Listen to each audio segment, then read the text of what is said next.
Angel of God, my guardian dear, to whom God's love commits me here, ever this day be at my side, to light and guard, to rule and guide.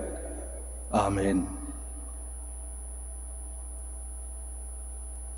If you remember, this was the first prayer, especially taught by catechists to children. Kaya naalala ko ito kasi nung bata pa ako, siguro mga 63 years ago, naalala ko pa ang turo sa akin ng aming mga katekista.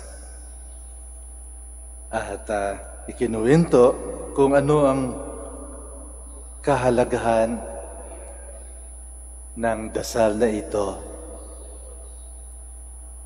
teaching us that when we go out from our house, when we travel, before we sleep, we have to pray this prayer so that somebody will going to protect us, to guide us, to enlighten us. And that is what we are celebrating today, our guardian angel. So it is said that each and every one of us has its guardian angel. Bago tayo pinanganak, meron naka-designate na tagapagbantay sa atin. Kaya, hindi tayo nag-iisa. When God give us life, God already thought to send somebody to protect us, to be with us. Siguro isang patunay, isang eksperyensya na indeed convinced me about the presence of angel, about the presence of a guardian angel, happened when our staff in Santo Domingo Parish went to a excursion, overnight excursion in Rizal, Batangas. And during the night, because we just spent not on the rooms, but on the cottage. Our staff like to stay in the cottage. So ang ginawa na mag-asawa, doon sila nakahiga sa lamesa kung saan kinakainan at kung saan yung mga gamit namin. But nung gabi na yun, nag-decide yung mag-asawa na doon humiga kasama yung anak. 5-year-old na anak. During the night, okay, it's okay. But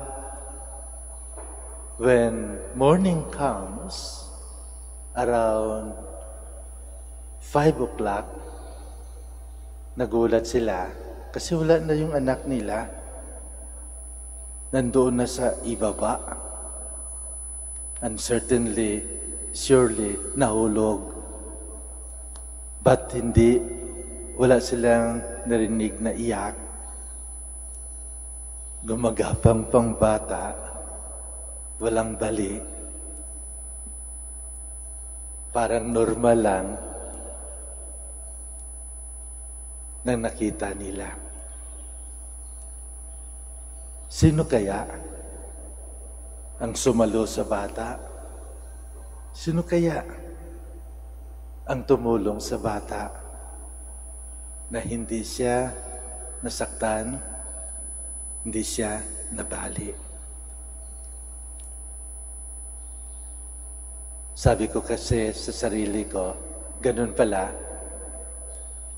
lalong-lalo na sa mga bata, pag walang nakabantay, the guardian angel take over. Kaya para sa akin, malaking lesson, lalong-lalo na sa panahon na tayo nag-iisa, lalong-lalo na sa may mga edad na naiwan sa bahay, iniwan ng mga anak dahil may mga trabaho, lalong-lalo na yung mga may sakit na nakahiga lamang sa kanilang kama o nakaupo sa humba-humba. Huwag kayong malungkot. Hindi kayo nag-iisa. Somebody is just beside you. Somebody is guarding you. Kaya huwag matakot. Huwag tayong matakot. Patuloy lang ang buhay. Patuloy lang sa paggawa ng mabuti. Dahil hindi tayo nakakalimutan ng Diyos. God is thinking about us, about our security, about our life. Kaya, sabi ko, ang ganda-ganda nitong panalangin para sa guardian angel. Angel of God, my guardian dear, to whom God's love commits me here. Ever this day, be at my side, to light and guard, to rule and guide. Amen. Sana po, balikan natin ang prayers na ito, lalong-lalo na sa kapistahan ng mga guardian angels natin. Huwag nating kalimutan. Ituro natin sa ating mga kabataan, sa mga kaapuhan, upang manatili na ang pagmamahal ng Diyos ay hanggang tayo makabalik sa Kanya. And let our angels enlighten us. Let our angels guard us. Let our angel rule over us. And let our angel guide us to the direction of God. Kaya nga, pinadala ng Diyos sa atin itong mga anghel upang dalhin tayo ibalik sa Kanyang kaharian.